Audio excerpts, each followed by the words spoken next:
നമസ്കാരം. മലയാളി വാർത്ത പ്ലസിലേക്ക് സ്വാഗതം. ഒരു ഘോര യുദ്ധമാണ് ഇസ്രായേൽ ഇപ്പോൾ ഗാസയിൽ നടത്തിക്കൊണ്ടിരിക്കുന്നത്. പൂർണ്ണമായും എല്ലാ പ്രദേശങ്ങളും പിടിച്ചടക്കുന്ന ഒരു നീക്കത്തിലേക്ക് ഇസ്രായേൽ കടന്നിരിക്കുന്നു.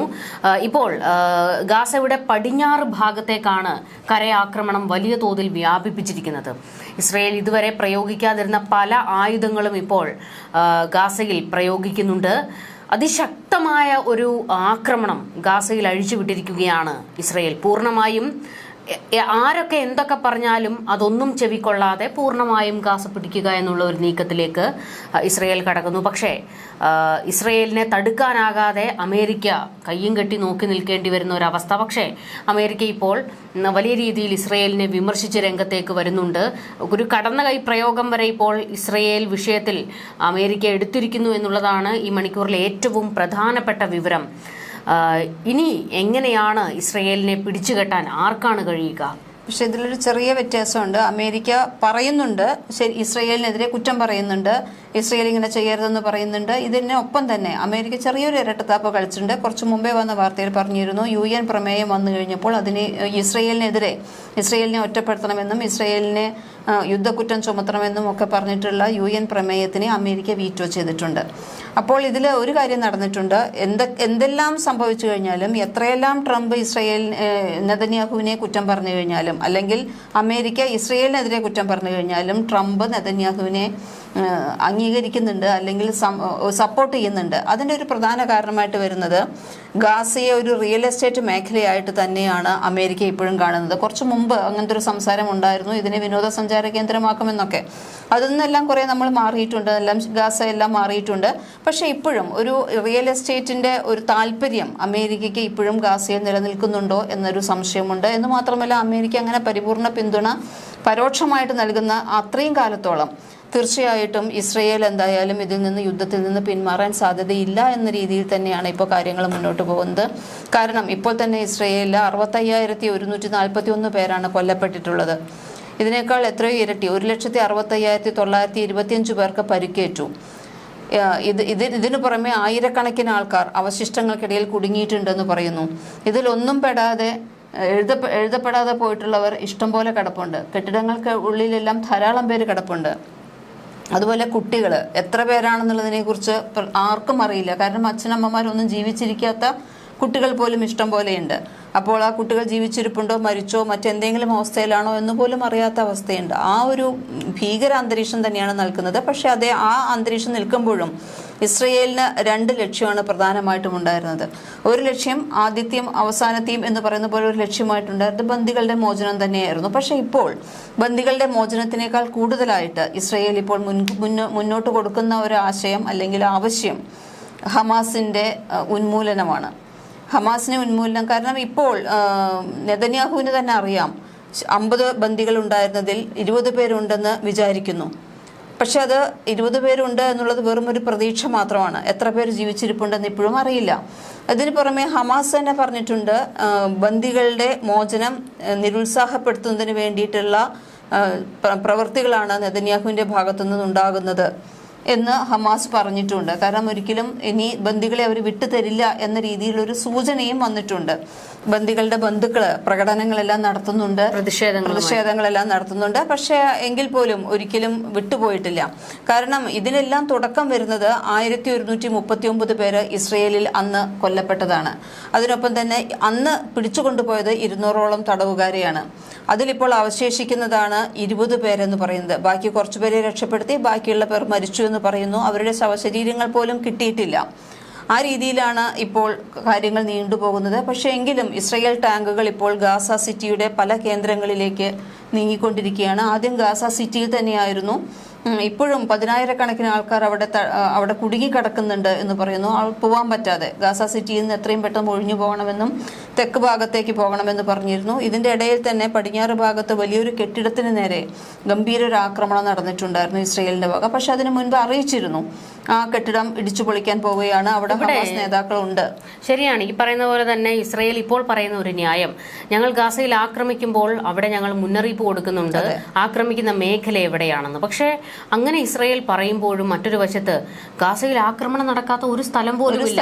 പിന്നെ എങ്ങനെയാണ് ഞങ്ങൾ തെക്ക് ഭാഗത്ത് ആക്രമിക്കുന്നു, നിങ്ങൾ വടക്കോട്ട് പോകൂ എന്ന് പറയുമ്പോൾ അവർ എങ്ങനെ പോകാനാണ്? ഗാസ സിറ്റിയിൽ കുറെ പ്രദേശങ്ങൾ ഇപ്പോഴും ഇത്രയും കാലം വിട്ടുനിന്നിരുന്നു. ഗാസ സിറ്റിയിലേക്ക് പ്രവേശിച്ചിരുന്നില്ല. ഗാസ സിറ്റി എന്ന് പറയുന്നത് കുറച്ചുകൂടി ഉള്ളോട്ട് തിരിഞ്ഞിട്ട് മറ്റൊരു പ്രദേശമാണ്. ഗാസയിൽ നിന്നും അവിടെ കുറച്ചുകൂടി ആൾക്കാരെല്ലാം തിങ്ങിപ്പാർക്കുന്ന സ്ഥലമാണ്, കെട്ടിടങ്ങളെല്ലാം ഉള്ള സ്ഥലമാണ്. ഇപ്പോഴാണ് ഗാസ സിറ്റിയിലേക്ക് പ്രവേശിച്ചിരിക്കുന്നത്. അപ്പോൾ പറയുന്നത് അവിടെയുള്ള ആൾക്കാരോട് പടിഞ്ഞാറോട്ട് പോകാനാണ്. തെക്കോട്ട് പോകാൻ പറഞ്ഞിരുന്നു, പടിഞ്ഞാട്ടും പറയുന്നുണ്ട്. പക്ഷെ അവിടെയെല്ലാം തന്നെ ആക്രമണം ഒരിക്കൽ നടന്നുപോയതുമാണ്. അങ്ങനെയുള്ള ഇപ്പോഴും അവിടെ ചെന്നാലും ഇവർക്കൊരു ഗംഭീര വീടോ വാടകയ്ക്ക് കുറച്ച് വീടുകൾ എടുക്കാൻ കിട്ടുകയോ റൂം എടുക്കാൻ കിട്ടുകയോ അങ്ങനെയുള്ള ഒരു സൗകര്യങ്ങളും ഇല്ല. ക്യാമ്പുകൾ പോലും ഇല്ല. അതിനേക്കാൾ ഒരു ടെന്റ് കിട്ടണമെന്നുണ്ടെങ്കിൽ ലക്ഷക്കണക്കിന് രൂപ കൊടുക്കണം. ഇന്നലെ നമ്മൾ ചർച്ചയിൽ പറഞ്ഞു, ഇവർക്ക് ഒരു ട്രക്കിൽ കയറി പോകണമെങ്കിൽ 1 ലക്ഷം രൂപയാണ് വരുന്നത്. അവിടെ ചെന്ന് ഒരു ടെന്റ് എടുക്കണമെങ്കിലും ഇതുപോലെ തന്നെ പൈസയാണ് ആവശ്യം വരുന്നത്. ഒരു ടെന്റ് എന്ന് പറഞ്ഞാൽ വെറും ഒരു ചെറിയ കൂടാരം മാത്രം. ഭക്ഷണമോ വെള്ളമോ വെളിച്ചമോ ഒന്നുമില്ല, ഇന്റർനെറ്റ് ഇല്ല, കറണ്ട് ഇല്ല. രാത്രിയായാൽ കൂരിട്ട് മാധ്യമങ്ങൾക്കൊന്നും തന്നെ അവിടേക്ക് പ്രവേശനമില്ല. ഫോൺ വിളിച്ച് ചോദിച്ചിട്ടാണ് എങ്ങനെയാണ് ഈ വിവരങ്ങൾ അറിയുന്നതെന്ന് പറയും. അപ്പോൾ ഫോൺ വിളിച്ച് ചോദിച്ചിട്ടാണ് അവിടുത്തെ അധ്യാപകരും ഡോക്ടർമാരെല്ലാം പ്രതികരിച്ചിട്ടുണ്ട്. അങ്ങനെയാണ് വിഷയങ്ങൾ നമുക്ക് ലോകത്തിന് കിട്ടുന്നത്. തന്നെയല്ല, അൽ ജസീറയുടെ ഉൾപ്പെടെ മാധ്യമ പ്രവർത്തകർ കൊല്ലപ്പെട്ടിട്ടുണ്ട്. ഇതൊക്കെ വലിയ രീതിയിൽ ഇസ്രയേലിന് തിരിച്ചടിയായി മാറിയിരിക്കുകയാണ്. അൽ ജസീറയുടെ മാധ്യമ പ്രവർത്തകർ 4ഓളം പേർ കഴിഞ്ഞ ഇടയ്ക്ക് ആക്രമണത്തിൽ കൊല്ലപ്പെട്ടിരുന്നു. അപ്പോൾ അത്തരത്തിൽ വലിയൊരു ആക്രമണം ഇതുവരെ നമ്മൾ ഇസ്രയേൽ പുറത്തെടുത്തത് എനിക്ക് തോന്നുന്നു ഹമാസ് ഉണ്ടായിരുന്നപ്പോൾ പോലും ഇത്ര ഒരു ഘോരമായ ആക്രമണം ഇസ്രയേൽ പുറത്തെടുത്തിരുന്നില്ല എന്ന് ഉണ്ടായപ്പോൾ പോലുമല്ല. ഇപ്പോഴും അവിടെ 3000-നും 4000-നും ഇടയ്ക്ക് ഹമാസുകൾ ഉണ്ട് എന്നുള്ളതാണ് വ്യക്തമായ വിവരം ലഭിക്കുന്നത്. ഈ 3 ലക്ഷത്തോളം പേരാണ് അവിടുന്ന് പലായനം ചെയ്തത്. ഈ 3 ലക്ഷം പേർക്കുള്ളിൽ നിന്ന് 3000 ഹമാസിനെ എങ്ങനെ കണ്ടുപിടിക്കാൻ പറ്റുന്നില്ല. അതുകൊണ്ടാണ് ഇത്രയും പ്രശ്നം വരുന്നത്. പക്ഷേ ഈ ഹമാസിനെ ഉന്മൂലനം ചെയ്യാൻ ഒരു കാരണവശാലും ഇറാൻ ഉൾപ്പെടെ ഇറാന്റെ പ്രോക്സികളായിട്ടുള്ള എല്ലാവരെയും ആക്രമിക്കാൻ തന്നെയാണ് ഉദ്ദേശിക്കുന്നത്. ഇപ്പൊ ഈ ഹമാസ് 3000-4000 പേരുണ്ടെന്ന് പറഞ്ഞല്ലോ. ഇവരെ സഹായിക്കാൻ വേണ്ടി ഇപ്പോൾ ഹിസ്ബുള്ള തലപൊക്കിയിട്ടുണ്ട്. ഇപ്പോൾ ഹിസ്ബുള്ളക്കെതിരെയാണ് ആക്രമണം നടക്കുന്നത്. ഹിസ്ബുള്ള ഇവർക്കെതിരെ ആക്രമണം നടത്തി, ഹൂതികൾ ആക്രമണം നടത്തി. ഇത് അവരുടെ ഒരു രീതിയാണ്, നമ്മൾ മുൻപ് പറഞ്ഞതാണ്. അതായത് ഹമാസ് തളർന്നു പോയ ഘട്ടത്തിലായിരുന്നു ഹിസ്ബുള്ള രംഗത്തേക്ക് ഇറങ്ങിയത്. അതിനുശേഷം ഹിസ്ബുള്ളകൾ പതറിപ്പോയിടത്താണ് ഹൂതികൾ ഇടയ്ക്കിടയ്ക്ക് ആക്രമണം നടത്തിയത്. ഈ ഇടയ്ക്ക് യമനിലേക്ക് ഇസ്രയേൽ വലിയ തോതിൽ ആക്രമണം നടത്തി. അതായത് ഈ പറയുന്ന ലെബനനിലെയും ഗാസയിലെയും ശ്രദ്ധ തിരിച്ചുവിട്ടുകൊണ്ടായിരുന്നു ഹൂതികൾ കളത്തിലേക്ക് ഇറങ്ങിക്കൊണ്ട് ഇസ്രയേൽ യമനിലേക്ക് ആക്രമണം നടത്തിയത്. അതായത് ഇരു കൂട്ടരും തമ്മിൽ മുഖാമുഖം നിന്ന് പോര് നടത്തുകയായിരുന്നു. ആ സമയത്തിനുള്ളിൽ ഈ പറയുന്ന ലെബനനിലെ ഹിസ്ബുള്ളയെ ഉയർത്തെഴുന്നേൽപ്പിക്കാനുള്ള ശക്തമായ നീക്കം ഈ പറയുന്ന പ്രോക്സികളുടെ ഭാഗത്ത് നിന്നുണ്ടായിട്ടുണ്ട്. സിറിയയിൽ നിന്ന് വലിയ തോതിൽ ഇപ്പോൾ ലെബനനിലേക്ക് ആയുധങ്ങൾ എത്തിയിട്ടുണ്ടാകണം. അതുകൊണ്ട് തന്നെയാണ് അങ്ങനെയാണെങ്കിൽ ചോദിക്കും, സിറിയയിലെ ഈ പറയുന്ന സിറിയയിൽ വലിയൊരു വിഭാഗം ഹിസ്ബുള്ളയുണ്ട്, അവരിലേക്ക് എങ്ങനെ ആയുധം എത്തിയെന്ന് ചോദിക്കും. അവിടെയാണ് നമ്മൾ കാണേണ്ടത് ഇറാൻ വഴി പോയിട്ടുള്ള ആയുധങ്ങളാണ് ഇതെല്ലാം വീണ്ടും. അതായത് ഈ ഒരു ഗ്രൂപ്പിനെ, ഈ 3 ഗ്രൂപ്പുകൾക്കും നേരെ ഒരേ സമയം ഇസ്രയേൽ ആക്രമണം നടത്തിയപ്പോഴും ഇതിന്റെ കണ്ണ് വെട്ടിച്ച് ആക്രമണത്തിന്റെ കണ്ണ് വെട്ടിക്കാൻ ഇടയ്ക്കിടെ രംഗപ്രവേശം ചെയ്തവരാണ് ഹൂതികൾ. ആ സമയങ്ങളിലെല്ലാം കൃത്യമായി ഹമാസിന്റെയും ഹിസ്ബുള്ളയുടെയും കൈകളിലേക്ക് ആയുധങ്ങൾ എത്തിയിട്ടുണ്ട്, ഫണ്ട് എത്തിയിട്ടുണ്ട്. അപ്പോൾ അതിനുവേണ്ടിയുള്ള ചർച്ചകളൊക്കെ തന്നെ ആയിരിക്കണം ദോഹയിൽ വെടിനിർത്തൽ എന്നുള്ളതിന്റെ മറവിൽ നടക്കുന്നത്. ഈ ചർച്ചകൾ തന്നെയാണ്. കാരണം എന്തെന്നെ പറഞ്ഞു കഴിഞ്ഞാലും ഇപ്പോൾ തന്നെ പറയുന്നുണ്ട്, കഴിഞ്ഞ ദിവസം ഗാസ സിറ്റിയിൽ നിന്ന് 40,000 പലസ്തീൻകാർ പലായനം ചെയ്തു എന്ന് പറയുന്നുണ്ട്. പക്ഷേ ഈ പലായനം ചെയ്യുന്ന മുഴുവൻ പലസ്തീൻകാരാണെന്ന്, അല്ലാതെ ഒരിക്കലും ഹമാസുകളല്ല. ഹമാസ് ഒരിക്കലും എവിടെയും പോകുന്നില്ല. അവരുടെ കൂടിയുള്ള കുഴപ്പം കൊണ്ടാണ്, അല്ലെങ്കിൽ അവരുടെ പ്രസൻസ് കൊണ്ടാണ് ഇവർക്ക് ഭക്ഷണം പോലും കിട്ടാത്തത്. ഇപ്പോൾ ഷെയ്ഖ് റദ്വാൻ, ടെൽ അൽ ഹവ തുടങ്ങിയ പട്ടണങ്ങളിലാണ് ആക്രമണം കേന്ദ്രീകരിച്ചിരിക്കുന്നത്. പടിഞ്ഞാറൻ മേഖലയിലേക്ക് നീങ്ങുമെന്ന് പറയുന്നു. ഇതെല്ലാം മുൻകൂട്ടി പറഞ്ഞുകൊണ്ടാണ് ഈ ആക്രമണം നടത്തുന്നത്. പക്ഷേ അപ്പോൾ പോലും ഈ ഹമാസുകളെ ഒഴിവാക്കാനുള്ള ഒരിക്കലും പറ്റുന്നില്ലെന്ന് മാത്രമല്ല, ഇറാൻ ഉൾപ്പെടെയുള്ള രാജ്യങ്ങൾ ഇപ്പോഴും ഹമാസിന് ഇത്രയും ജനങ്ങൾ കൊല്ലപ്പെടുന്നു, കുട്ടികൾ കൊല്ലപ്പെടുന്നു, UN ഉൾപ്പെടെ ഇസ്രയേലിനെതിരെ ആഹ്വാനം ചെയ്യുന്നു. ഇതെല്ലാം നിലനിൽക്കുമ്പോഴും ഇവർക്ക് വേണ്ട സൗകര്യങ്ങളെല്ലാം തന്നെ കിട്ടിക്കൊണ്ടിരിക്കുന്നു. നേതാക്കളെല്ലാം വളരെ സുഖലോലുപരായിട്ട് ജീവിച്ചുകൊണ്ടിരിക്കുന്നു. നമ്മൾ കണ്ടതാണ് ദോഹയിൽ ആക്രമണം നടന്നതിന്റെ തൊട്ടടുത്ത സെക്കൻഡിൽ തന്നെ അവരെ അവിടെ നിന്ന് മാറ്റുന്ന സമീപനം. തുർക്കിയിലേക്ക് എത്തി എന്ന് പറയുന്നു. തുർക്കിയിൽ എത്തിയിട്ടുണ്ടെങ്കിൽ മുഴുവൻ 5 പേരും തുർക്കിയിലേക്ക് തന്നെ എത്തിയിട്ടുണ്ടോ? അതായത് ഹമാസിന്റെ 5 തലകളും തുർക്കിയിലേക്ക് തന്നെ എത്തിയിട്ടുണ്ടോ? അതോ മറ്റെവിടേക്കെങ്കിലും ആണോ ഇവർ കടന്നത്? ഖലീൽ അൽ ഹയ്യ ആണ് തുർക്കിയിൽ എത്തിയത് എന്നുള്ള ഒരു വിവരം പുറത്തു വന്നിരുന്നു. പക്ഷെ അതിനും സ്ഥിരീകരണമില്ല. ഇവർ മാറി എന്നുള്ള ഒരു വിവരം മാത്രമാണ് കിട്ടിയിരിക്കുന്നത്. അപ്പോൾ ലോകം മുഴുവൻ പരതുകയാണ് ഇസ്രയേല് ഈ തലകൾ എടുക്കുന്നതിന് വേണ്ടി. പക്ഷേ വെറി പിടിച്ച ഒരു രീതിയിലേക്കാണ് ബെഞ്ചമിൻ നെതന്യാഹു ഗാസയിൽ ഇപ്പോൾ ആക്രമണം അതിശക്തമായി അഴിച്ചുവിട്ടിരിക്കുന്നത്. ഒന്നുകിൽ നിങ്ങൾ ഗാസയിൽ നിന്ന് പുറത്തു പോകുക, അവിടുത്തെ ജനങ്ങളോട് പറയുകയാണ് ഗാസയിൽ നിന്ന് നിങ്ങൾ പുറത്തു പോകുക, ഞങ്ങൾ അതിശക്തമായ ആക്രമണം. മുൻപ് നമ്മൾ കണ്ടത് വ്യോമാക്രമണമായിരുന്നു. ഇപ്പോൾ വ്യോമാക്രമണവും നടക്കുന്നുണ്ട്, കരയാക്രമണവും നടക്കുന്നുണ്ട്. അതായത് വ്യോമാക്രമണം നടത്തേണ്ട മേഖലകൾ എവിടെയാണ് എന്ന് കരയാക്രമണത്തിലൂടെ കണ്ടെത്തുകയാണ്. അപ്പോൾ അത്തരത്തിൽ ഒരേ സമയം 2 രീതിയിലുള്ള അറ്റാക്കാണ് ഗാസയിൽ നടന്നുകൊണ്ടിരിക്കുന്നത്. എങ്ങോട്ട് പോകണമെന്ന് അറിയില്ല ശരിക്കും പറഞ്ഞു കഴിഞ്ഞാൽ അവിടുത്തെ ജനങ്ങൾക്ക്. കാരണം ഇപ്പോൾ നിങ്ങൾ തെക്കോട്ട് പോകൂ, വടക്കോട്ട് പോകൂ, പടിഞ്ഞാട്ട് പോകൂ എന്നൊക്കെ പറയുമ്പോഴത്തേക്ക് ദിക്കും ദിശയും ഇപ്പോൾ ഗാസയുടെ കാര്യത്തിൽ ജനങ്ങൾക്ക് അറിയില്ല. കാരണം അവർ ജനിച്ചു വളർന്ന ഒരു പ്രദേശത്തെ സ്ഥലങ്ങൾ ഇപ്പോൾ ഏതൊക്കെയാണെന്ന് അവർക്ക് തിരിച്ചറിയാൻ കഴിയാത്ത ഒരു സാഹചര്യത്തിലേക്ക് എത്തിയിരിക്കുന്നു. ആ ഭൂമി മുഴുവൻ ഉഴുതു മറിച്ച് ആക്രമിച്ച് കീഴ്പ്പെടുത്തിയിരിക്കുകയാണ് ഇസ്രയേൽ. ഇസ്രയേലിനെ പിടിച്ചു കെട്ടാൻ ഒരു പരിധിയിൽ കൂടുതൽ അമേരിക്കയ്ക്കും കഴിയുന്നില്ല എന്നുള്ളതാണ് ഈ ഘട്ടത്തിൽ പറയേണ്ട ഒരു കാര്യം. അല്ലെങ്കിൽ അമേരിക്ക അതിന് തയ്യാറാകുന്നില്ല. പക്ഷെ അതിനൊപ്പം തന്നെ ഹമാസിനെ ഉന്മൂലനം ചെയ്യാൻ അമേരിക്കയുടെ സപ്പോർട്ട് ഇസ്രയേലിനുണ്ട്. ആകെ അമേരിക്ക മാത്രമാണ് ഹമാസിനെ അല്ലെങ്കിൽ ഈ മാതിരിയുള്ള പ്രോക്സികളെ, ഹിസ്ബുള്ളയെയും ഹൂതികളെയും ഹമാസിനെയും ഇല്ലാതെയാക്കാൻ എന്തെല്ലാം പറഞ്ഞു കഴിഞ്ഞാലും ഇപ്പോഴും അതിൽ ഉറച്ചു നിൽക്കുന്നത് രണ്ട് കൂട്ടരാണ്. ഒന്ന് ഇസ്രയേലും ഒന്ന് അമേരിക്കയും. ബാക്കി എല്ലാ രാജ്യങ്ങളും ഈ ബാക്കിയുള്ള കാര്യങ്ങളെല്ലാം പറയുന്നു. അതെല്ലാം സത്യം തന്നെയാണ്. ജനങ്ങൾക്ക് അത്രയധികം ബുദ്ധിമുട്ടുകൾ ഉണ്ടാകുന്നുണ്ട്, ഒരുപാട് മരണങ്ങൾ ഉണ്ടാകുന്നുണ്ട്.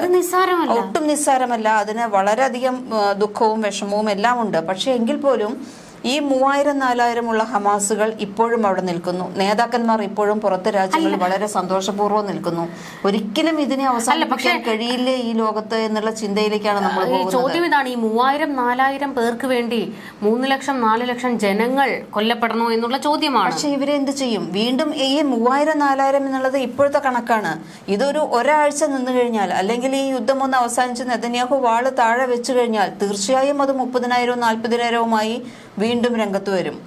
അതാണ് അവിടെ വിഷമം വരുന്നത്. വീണ്ടും ഇതേ പ്രശ്നങ്ങൾ ഉണ്ടാകും. വീണ്ടും ഇസ്രയേൽ അവിടുത്തെ ജനങ്ങളെ കൊന്നൊടുക്കുക എന്ന് പറയുന്ന ഒരു പരിഹാരമല്ലല്ലോ. അങ്ങനെയാണെങ്കിൽ നമ്മുടെ ശത്രുക്കൾ പാകിസ്ഥാൻ, നമുക്കൊരു ദിവസം കയറി പാകിസ്ഥാനിലെ ജനങ്ങളെ മുഴുവൻ അങ്ങ് കൊന്നൊടുക്കാൻ കഴിയുന്നതാണോ?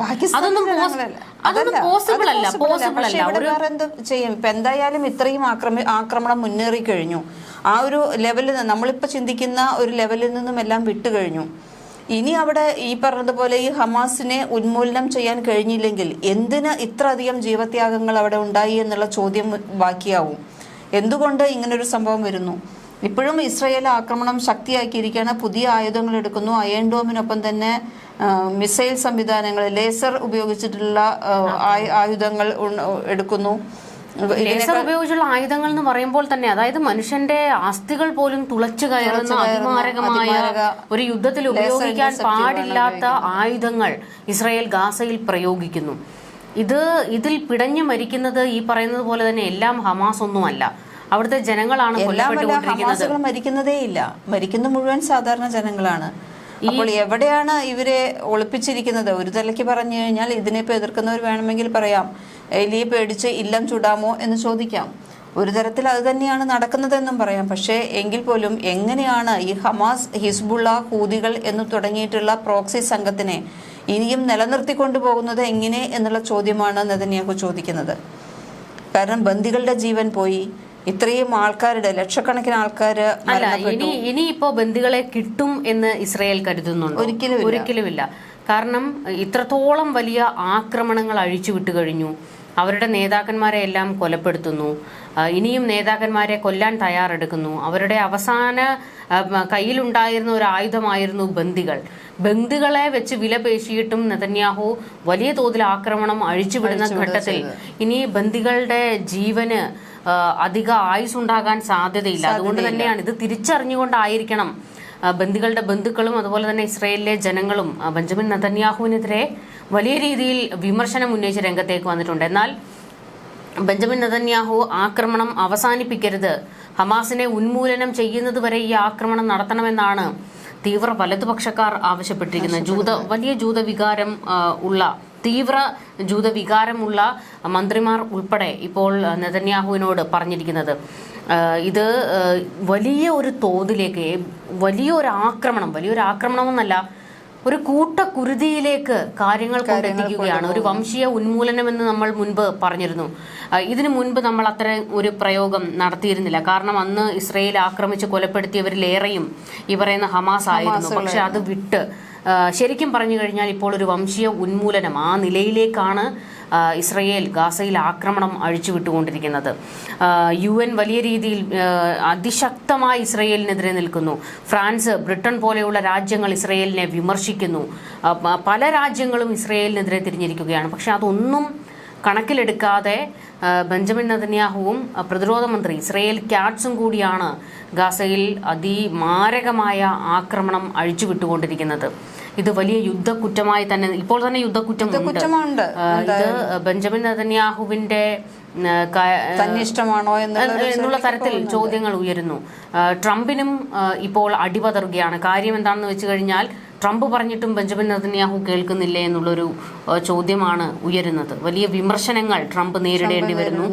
അറബ് രാജ്യങ്ങളുടെ സമ്മർദ്ദങ്ങൾക്ക് നടുവിലാണ് ഈ പറയുന്ന ബെഞ്ചമിൻ ട്രംപ് ഉള്ളത്. പക്ഷെ വേറൊരു കാര്യമുണ്ട്, ഇങ്ങനെയെല്ലാം ചെയ്തിട്ടും അറബ് രാജ്യങ്ങൾ, ഖത്തർ ഉൾപ്പെടെയുള്ള അറബ് രാജ്യങ്ങൾ ഒന്നും തന്നെ ഇസ്രയേലിനോട് ഒരു യുദ്ധത്തിന് വരുന്നില്ല, അല്ലെങ്കിൽ ഒരു ആക്രമണം ചെയ്യാൻ അവരാരും മുതിരുന്നില്ല. ഖത്തർ ഉൾപ്പെടെ, ഖത്തറിൽ ഈ ഇത്ര പ്രശ്നങ്ങൾ ഉണ്ടായി കഴിഞ്ഞിട്ടും ഖത്തർ തിരിച്ചൊന്നും ആക്രമിച്ചിട്ടില്ല. അല്ല, നമ്മൾ മുൻപ് പറഞ്ഞല്ലോ, ഖത്തർ അങ്ങനെ തിരിച്ച് ഇസ്രയേലിലേക്ക് ഒരു ആക്രമണത്തിന് തയ്യാറെടുക്കില്ല. അറബ് ഉച്ചകോടി ആക്രമിച്ചത് ഹൂതി വിമതരാണ്. ഹൂതി വിമതരെ ഇപ്പോൾ ബാലിസ്റ്റിക് മിസൈലുകളാണ് തൊടുത്തുവിട്ടത്. ബെൻഗൂറിയോൺ വിമാനത്താവളത്തിന് സമീപമാണ് ഈ മിസൈൽ ആക്രമണം ഉണ്ടായിട്ടുള്ളതെന്ന് പറയുന്നു. അപ്പോൾ വീണ്ടും ഈ പറയുന്ന പോലെ തന്നെ ഹൂതികൾ കളത്തിലിറങ്ങി അതിശക്തമായ ആക്രമണം അഴിച്ചുവിടുന്നു.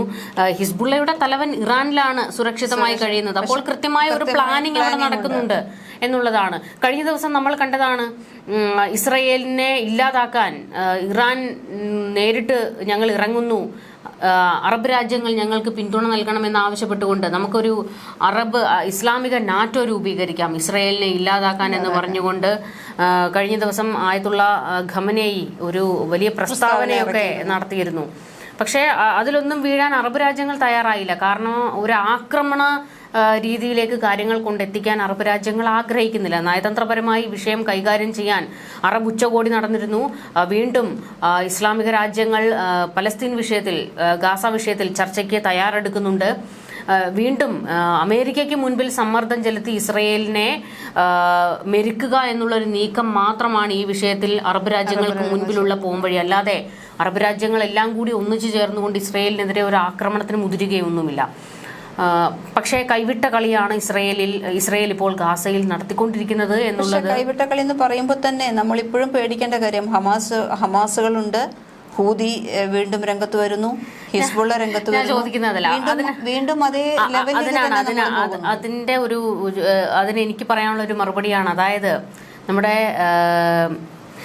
പാകിസ്ഥാനിൽ ഓപ്പറേഷൻ സിന്ദൂർ എന്ന പേരിൽ ഇന്ത്യ ആക്രമണം നടത്തുമ്പോൾ അവിടെ ആദ്യം ഭീകര കേന്ദ്രങ്ങളായിരുന്നു ആക്രമിച്ചത്. അവിടെ വീണ്ടും ഭീകര കേന്ദ്രങ്ങൾ ഉയർന്നു വന്നില്ലേ എന്ന് കരുതി നമുക്ക് ആ രാജ്യത്തേക്ക് കയറി ആ രാജ്യത്തെ മുഴുവൻ ജനങ്ങളെയും കൊന്നൊടുക്കാൻ കഴിയില്ല. ആ രാജ്യത്തെ മുഴുവൻ ജനങ്ങളും ഇന്ത്യക്കെതിരൊന്നുമല്ല. അവിടുത്തെ പാകിസ്ഥാൻ പട്ടാളവും അതുപോലെ തന്നെ ഭീകരരുമാണ് ഇന്ത്യക്കെതിരെ നിൽക്കുന്നത്. അവിടുത്തെ ജനങ്ങളെ കൊന്നൊടുക്കാൻ നമുക്ക് ഒരു അധികാരവുമില്ല. അവർ ജനിച്ചു വളർന്ന ഭൂമിയാണ്. ഇവിടെ സംഭവിച്ചത് ഇത് കൈവിട്ട കളിയായി പോയി. കാരണം ആ ലെവലിൽ നിന്നെല്ലാം ഇത് മാറിപ്പോയി.